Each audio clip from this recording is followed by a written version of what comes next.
It's long been a truism that history is written by the so-called winners.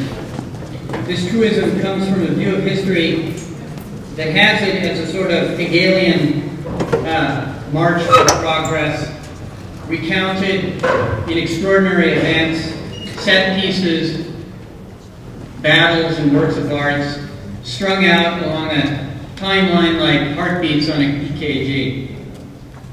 History traditionally reflects the viewpoint, experiences, and interests of the dominant culture. And for us, for better or worse, that has largely meant that ours has been a Western history, a Christian history, and finally a U.S. history. It has also been, in this, a white history. But of course, the world is actually more complicated than that, and is composed of more people than just those who make up that so-called dominant culture. If we think of history only in terms of so-called important events, the events that can be identified, then we miss a lot of what actually goes on, what actually happens. And often this invisible history between the beats is more literally influential or effective than the visible history. Beginning perhaps most notably in the work of Michel Foucault, this other space between the beats is being increasingly noticed, and its history is getting written also. But really, it's no historiographic improvement to simply reverse the lens, so to speak, and look at the spaces between the beats, or the experience of those neglected in the dominant history, if we continue to view them in isolation from each other. The beat of history is continuous. We are making history tonight even, whether we like it or not, whether we are trying to or not. And while ideology may be a bummer, it does connect the people and parties that it affects, for better or worse. The more sophisticated and more useful stories, then, will be those that recognize this messy, ongoing reality.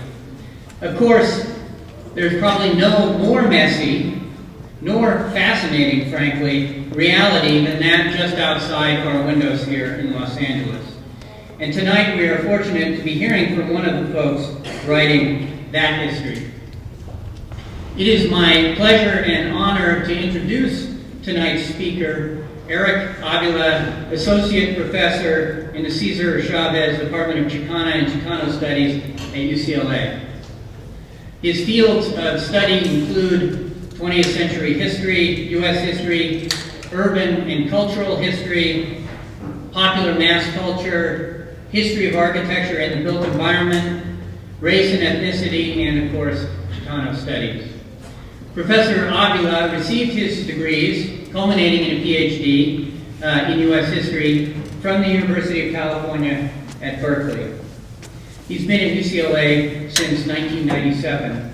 He's the author of Popular Culture in the Age of White Flight, Fear and Fantasy in Suburban Los Angeles, published by the UC Press.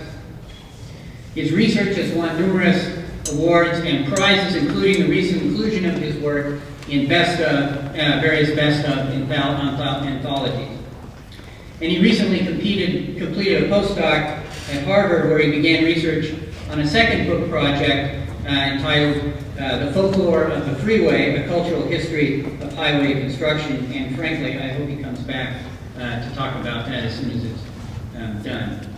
Professor Avila's work has generally focused on the development of urban and suburban Los Angeles in the 20th century, and particularly in the post-war period.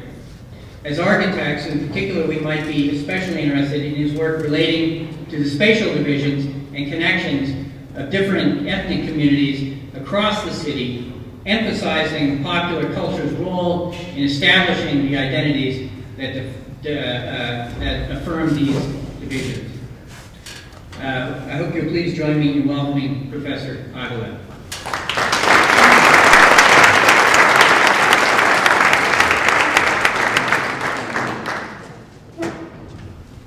Thank you so much for coming tonight, and thank you for the invitation. I'm really honored to be here. I've been a long admirer of SCI-Arc and its students and its faculty, so I'm absolutely delighted to be here tonight, so thank you so much.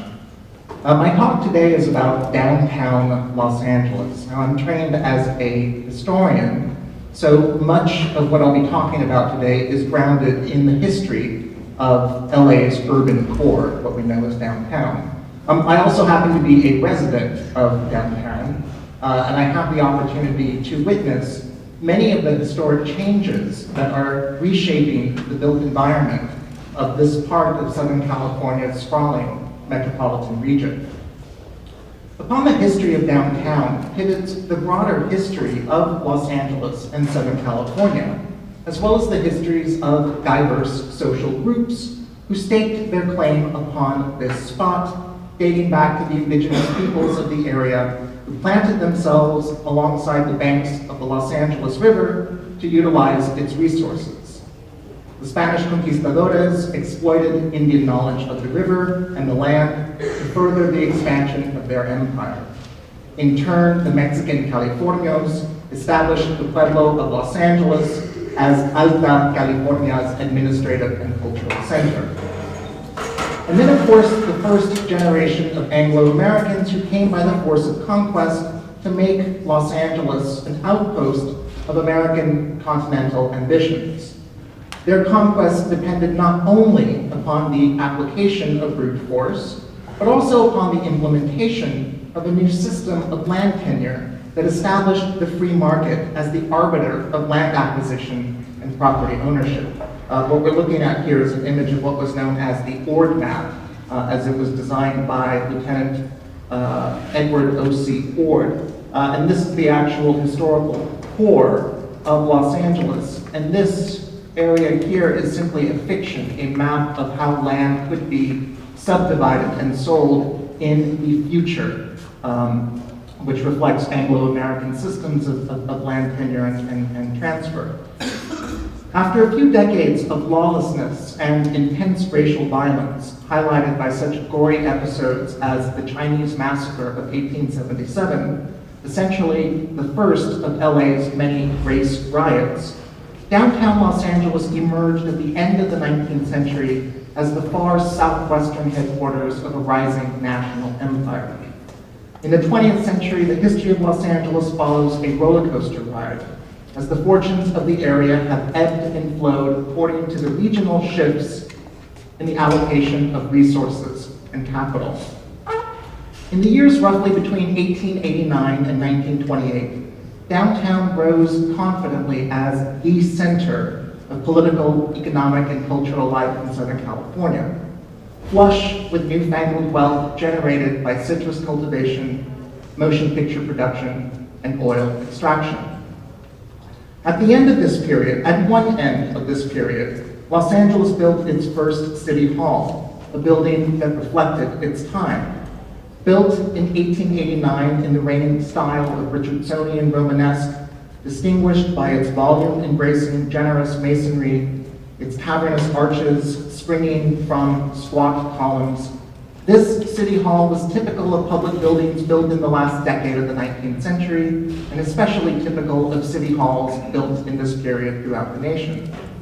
The lifespan of this building, however, was short. By the early 1920s, city officials in Los Angeles were making plans for a new city hall, one that would convey the city's astounding growth in the early decades of the 20th century. Los Angeles, at that time, was a young, rising metropolis, harboring its own imperial ambitions to expand its empire through the process of municipal annexation and through far-reaching aqueducts that stretched halfway across the state of California. Young, confident, rising from modest origins, Los Angeles of the early 20th century was indeed the great Gatsby of American cities, and downtown emerged as the commercial and administrative center of this young metropolis. The 1920s marked the apex of this frenzy of growth. For example, 1924 alone witnessed the construction of 22 major downtown office buildings. and some $87 million were spent in downtown high-rise construction. I'm working on freeways, so I have to say highways instead of high-rise. But that was underway in 1925. Spring Street was christened the Wall Street of the West, housing the corporate headquarters of the Bank of America, Farmers and Merchants Bank, Crocker National Bank, California Bank and Trust, and the International Savings and Exchange Bank. Broadway, meanwhile, was the city's primary theater and entertainment district, featuring the exotic architecture of movie palaces built during the 1920s. For this climax of growth and development, a new city hall was envisioned, one that matched the ambition and confidence of Los Angeles in the 1920s. The new city hall, designed by John Parkinson and built between the years of 1926 and 1928, featured a buttressed skyscraper tower rising 464 feet into the air, and this was at the time the only exception to the city's historic height limit of 139 feet. The shaft of this skyscraper tapered into a ziggurat pyramid at the top, conjuring the imperial glory of ancient Sumerian and Babylonian empires. This building fit the zeitgeist of Los Angeles in the 20s, communicating the ambition and aspiration of a city confident in its destiny to become a metropolis of global proportions. The Great Depression of the 1930s, however, brought an end to this hubris, and well into the following decade, a much darker vision dominated the cultural mythology of downtown Los Angeles. The first crisis to hit downtown was the outbreak of economic depression in the 1930s. But the second crisis didn't hit until the outbreak of World War II, and it signaled a far more ominous future for downtown. World War II sparked a massive phase of suburban decentralization in Southern California, leaving downtown to hemorrhage its wealth and resources into the outlying periphery. Although suburbanization began in the 1920s, the war created the foundation for a regional, decentralized metropolitan region, undermining the historic centrality of downtown LA. This led to local and national perceptions of a downtown in decline. Now, what I think is significant about this vision of decline, given the historic racial and ethnic diversity of Southern California, is the centrality of race and racialized people in this vision. By the early 1940s, observers of the downtown scene emphasized the growing racial and ethnic diversity of downtown in especially disparaging terms. The WPA Guide to Los Angeles of 1941, for example, advised its readers to be cautious of visiting downtown, pointing out what it called the dissimilarity of Main Street, and noting the abundance of Spanish language signs and, quote, the diverse types of derelicts and transients. This was, I argued in my book, part of a broader racial discourse surrounding the downtown of mid-century Los Angeles. In the book, I argue that this discourse found powerful expression in the 1940s genre of film that we now know as film noir.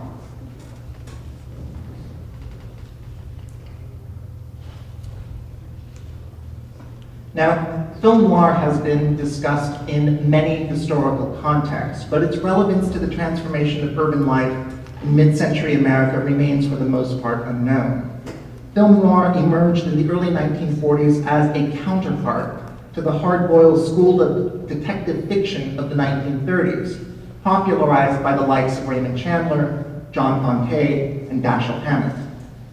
These were dark tales of the city, distinguished by their unsentimental portrait of vice, violence, and sex.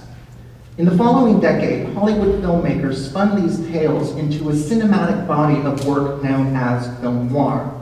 Coined by French film critics in the late 1940s, film noir denotes a cycle of filmmaking in the United States, roughly spanning the 10 years following the end of World War II, so roughly between 1945 and 1955. Defined as a genre, a mood, a sensibility, and a movement, film noir eludes precise definition but includes an array of crime dramas ranging from individual case studies of murder and criminal deviance to more general treatments of gangsters and organized crime.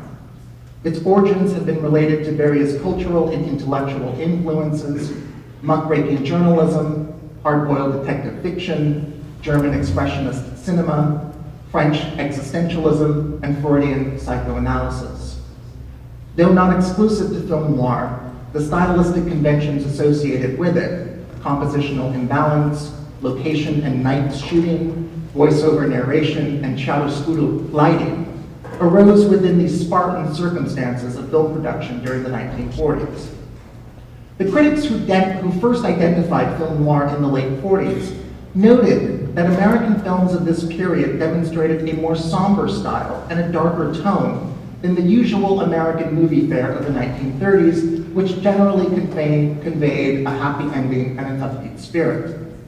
By contrast, noir's tales of murder and passion, of ordinary lives gone astray, of psychopathic criminals preying upon innocent citizens, and of conniving women seducing gullible men, all of this alluded to a changing sensibility among post-war movie audiences. To these critics, this new wave of crime dramas after World War II suggested a shift in the national psyche, a distinct loss of confidence in the vitality of the American dream. What concerned me in my study of film noir was the spatial context, or the setting, or what film critics call the mise en scène. Film noir exploited the symptoms of urban decline in 1940s America to create the appropriate setting for its tales of urban decadence and disorder. Its paranoid portrait of urban life resonated throughout many of its titles: Night and the City, Dark City, The Naked City, Cry of the City, City of Fear. Towering buildings and neon signs frame noir's narratives of urban malaise, and its characters stumble their way through the city's nocturnal maze of littered streets, desolate alleys, and dingy sewers. In the film DOA of 1950, for example, a small-town accountant indulges in the rowdy nightlife of the big city, only to realize that he's been fatally poisoned. He spends his remaining hours on the streets of an abandoned downtown Los Angeles at night, searching for his killer. In Act of Violence of 1949, a returning war veteran seeks to resume his quiet life in the suburbs with his family, but he flees to the slums of downtown Los Angeles to evade an avenger from his shady past. And in The Reckless Moment of 1949, an upstanding suburban matron is drawn into the city's web to protect the reputation of her daughter. The frame darkens and contracts as she drives into the inner city, where she's menaced by wandering transients who peer into her window. If the noir city traps the innocent, it also hides the guilty. In He Walked by Night of 1949, a cop killer prowls the city at night, descending into the sewers to evade police. Essentially, I argue, film noir is the cinema of transgression. It tells stories of gendered transgression, that is, the consequences of seductive but dangerous women who refuse to stay in their proper place, as well as the consequences of weak men who fail to forcefully exert their masculine authority. It also tells stories of racial transgression as well. We are talking about, after all, black film, and how the white characters of film noir soil themselves in the muck of the city through their criminal misdeeds. The use of chiaroscuro lighting is key to this dimension of film noir.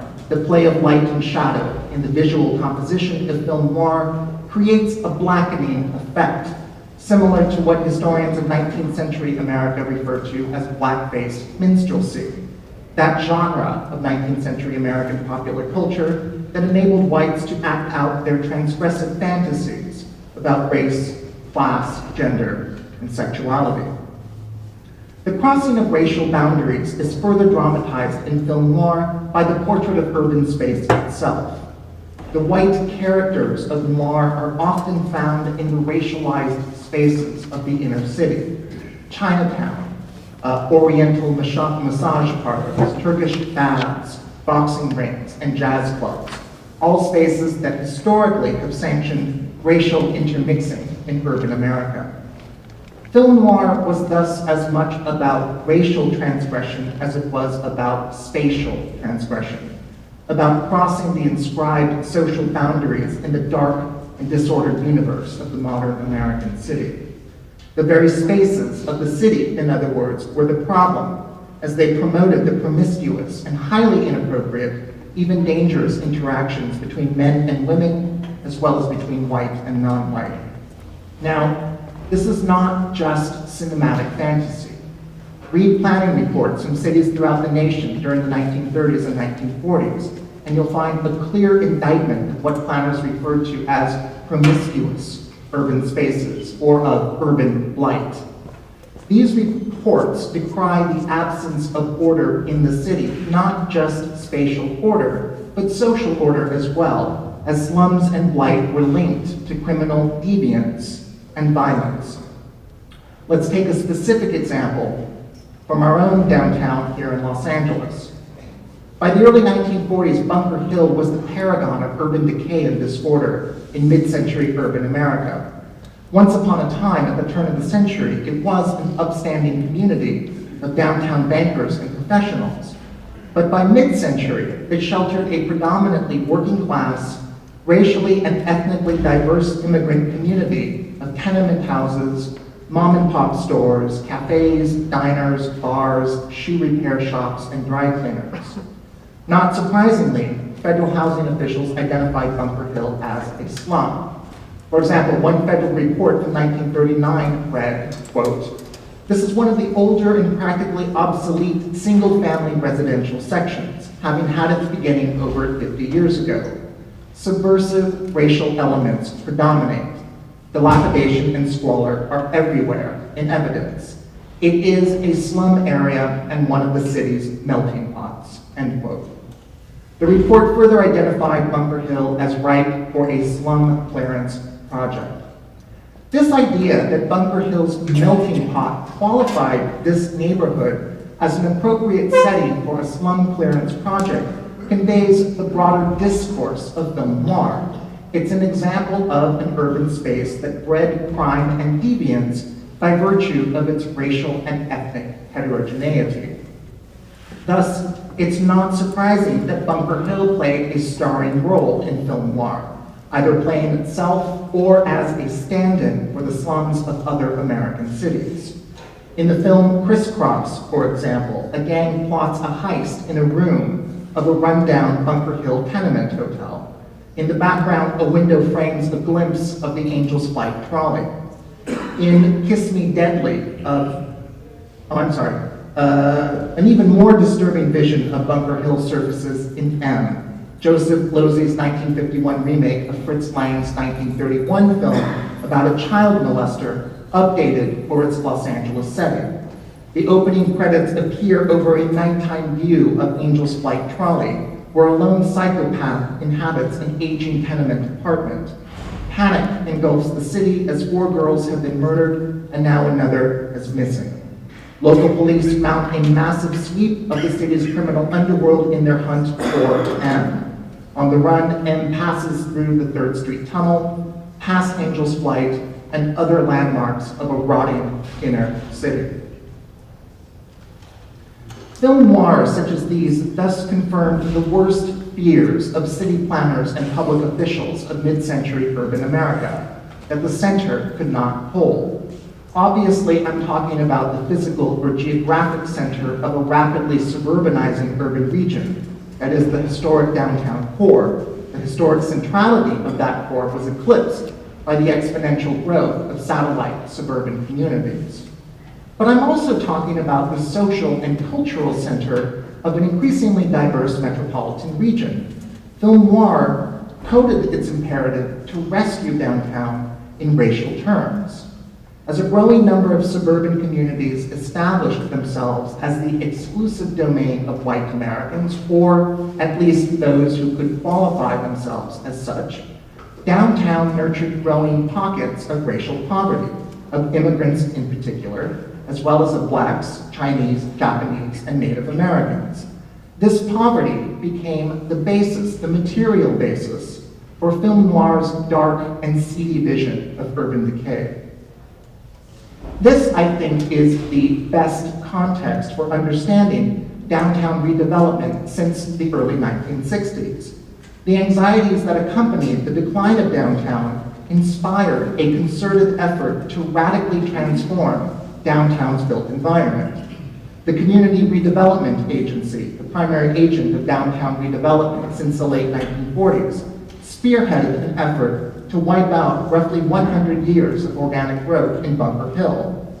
The physical transformation of the area followed the discipline of modernist city planning, which emphasized the principles of homogeneity, uniformity, and monumentality over diversity, complexity, and locality. Bunker Hill itself was smoothed over, homogenized, graded, leveled, and degraded. High-rise corporate towers appeared, linked by private pedestrian walkways and plazas. Luxury apartment towers replaced the old tenement houses, catering to Bunker Hill's anticipated white-collar professional clientele. The streets that had sustained Bunker Hill's vibrant social life now gave way to Corbusian thoroughfares that bisected vast parking structures. Superblocks and megastructures, as they were called at the time, dominated the landscape of the new Bunker Hill and reflected the new spatial paradigm that replaced inner city landscapes during the post-war period. Civic officials also pursued what Mike Davis described as the culture strategy, building hefty cultural institutions to anchor a corporate workforce in a revitalized downtown environment. This strategy reflects a powerful logic in the history of American downtowns, in which cultural institutions such as museums, symphonies, theaters, and universities historically have played an auxiliary yet vital role in urban redevelopment. To attract the masses of consumers from Southern California's sprawling urban region, civic officials and corporate elites tied to the downtown core emphasized both high and low forms of culture. On the one hand, the Dorothy Chandler Music Center, which opened in 1964, catered to the cultural ambitions of corporate elites who claimed status and prestige by patronizing the high arts, opera, classical music, theater, in a modernist setting that rivaled the spectacular monumentality of New York's Lincoln Center, a long-standing ambition of the mighty Robert Moses, which displaced the growing Puerto Rican community of the Upper West Side. Built upon a leveled plateau of what used to be Bunker Hill, the north-south axis of the Music Center and the Mark Taper Forum intersected with the east-west axis of City Hall and the new Department of Water and Power building. This axis marked the coordinates of culture and power in the new downtown of the 1960s. There was, on the other hand, a popular counterpart to the Temple of High Culture on Bunker Hill. Less than 1 mile north of the Music Center, the construction of Dodger Stadium in the Chavez Ravine displaced a predominantly working-class Mexican-American community to accommodate the Brooklyn Dodgers in their bid to move west to Los Angeles.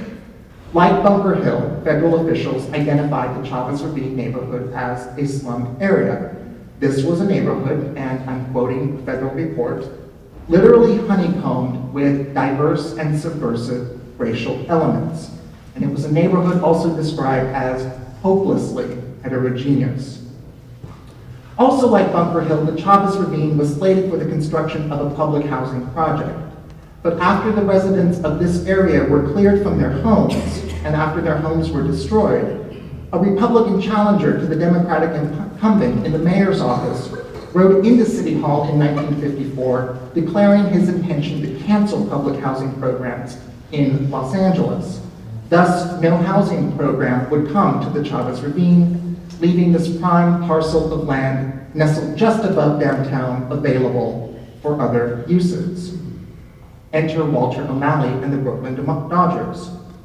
When word got out that Walter O'Malley, owner of the fabled Dodgers, was looking to take his team out of New York, city officials in Los Angeles bent over backwards to lure O'Malley out west to Los Angeles, using the freshly cleared and graded Chavez Ravine as the bait by which to lure the Dodgers to Los Angeles. Their scheme worked, and with lavish subsidies from the city, Walter O'Malley built Dodger Stadium upon what used to be a racially and ethnically diverse community dating back 3 generations.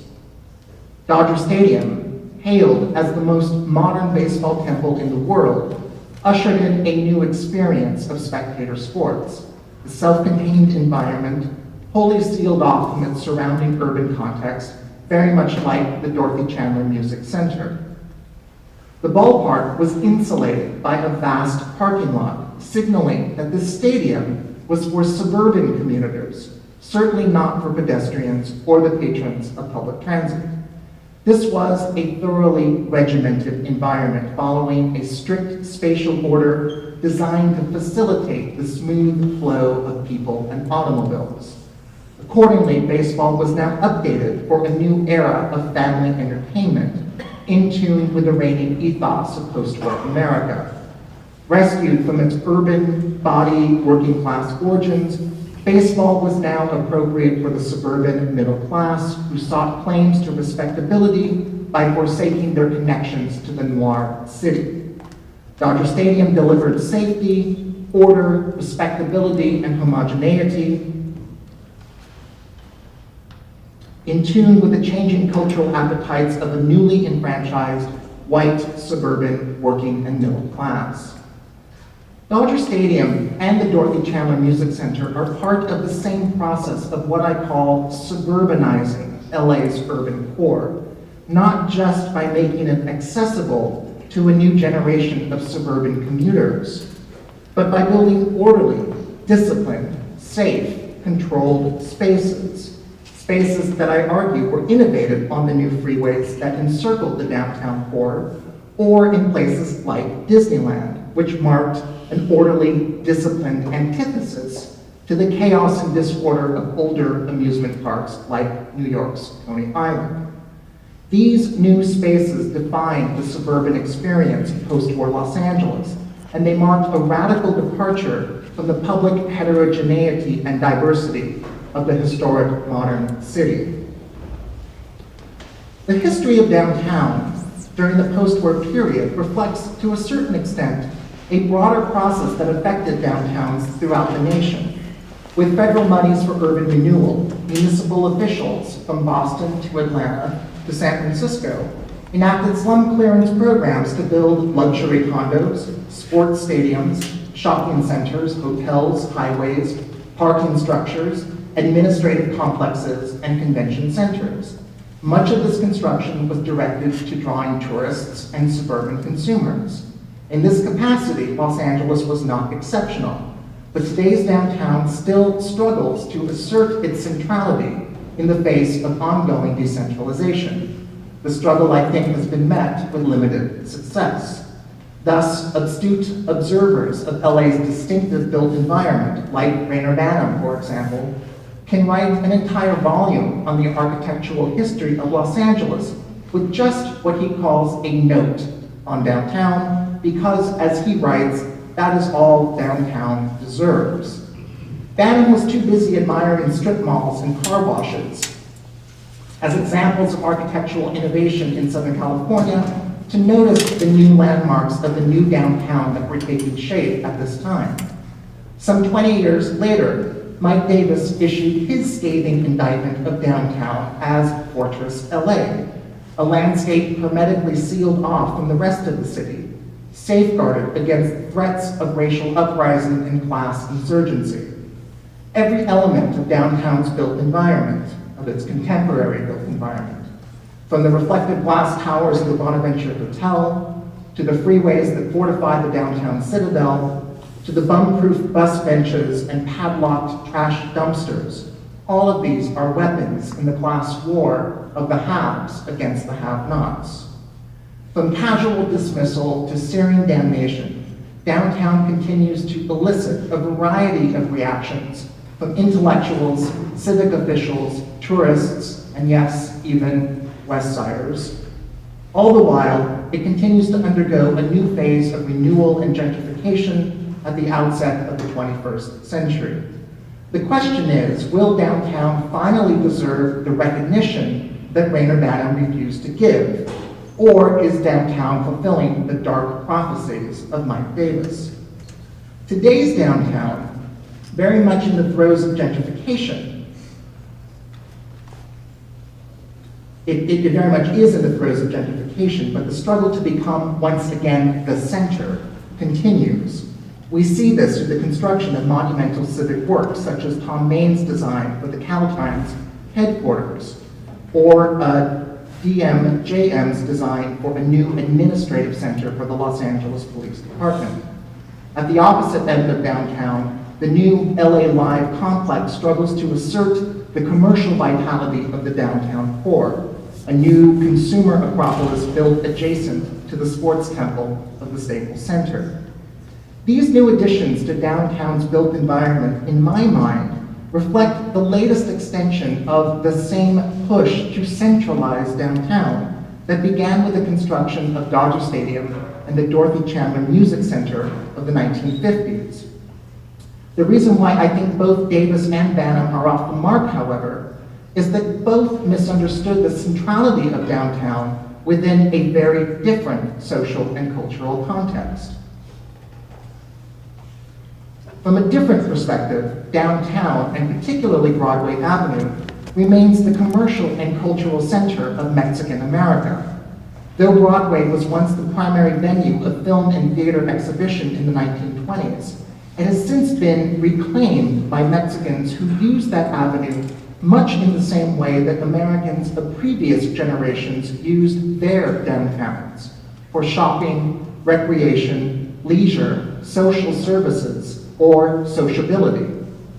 On weekends, Broadway Avenue is a living scene from Mexico City or Guadalajara, merchants calling passers-by to browse their wares, families shopping to prepare for weddings, baptisms, and quinceañeras. Spanish language signs abound in this landscape, and Mexican music blares from the loudspeakers of local electronic shops. And the smells of Mexican food fill the air as cooks set up tables and benches on the sidewalk. This is a vital, bustling, vibrant, diverse, and complex urban ecology. Broadway is also an important venue for the resurgent activism of Mexican Americans and Mexican immigrants. On a regular basis, tens of thousands of immigrant activists take over Broadway to demonstrate for immigrant rights and immigration reform. Broadway is thus a vital space for Latino Los Angeles, and in that context, with no help from city government or from private endowments, it has become a thriving center for Latino culture and politics. But this is lost on both Banham and Davis, who simply plug downtown into their unique and compelling visions of urbanism in Southern California. It is also lost on today's generation of gentrifiers who aim to rid downtown of this vitality. At best, this ignorance is an inadvertent consequence of aggressive gentrification, and at worst, it is another example of racial purification. In fact, this reminds me of a film I saw recently, and one that I suspect many of you saw as well, 500 Days of Summer. This is a love story set in the midst of a gentrifying downtown Los Angeles. And as a resident of downtown, I confess that I was delighted to see my neighborhood as a supporting character in the story. But as a historian of Los Angeles who recognizes the changing landscape of downtown in the 20th century, it's easy to see how this film is an ode to gentrification. It is the story of an aspiring architect who lives in a downtown loft, who falls in love with an elusive girl who can't commit, and who acts out this story of unrequited love against the background of a changing downtown landscape. In their courtship, they visit the bars, cafes, and parks of the new downtown, rendered in the film as a playground for young white hipsters struggling to make it as artists and architects. "Wow," she exclaims as he shows her the architectural treasures of 1920s downtown. As they walk along Broadway Avenue, past Mexican merchants and shoppers, he tells her, quote, "There's nothing interesting on the street, but if you look up, you'll see what downtown used to be. That, I think, nicely summarizes the perspective of today's gentrifiers, who recognize the potential, but fail to see the reality.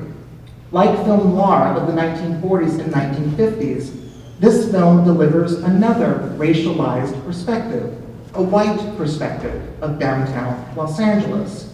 Its story follows the same script that today's gentrifiers are writing in their effort to bring back Broadway, to cite the name of an official program to effect revitalization on Broadway Avenue.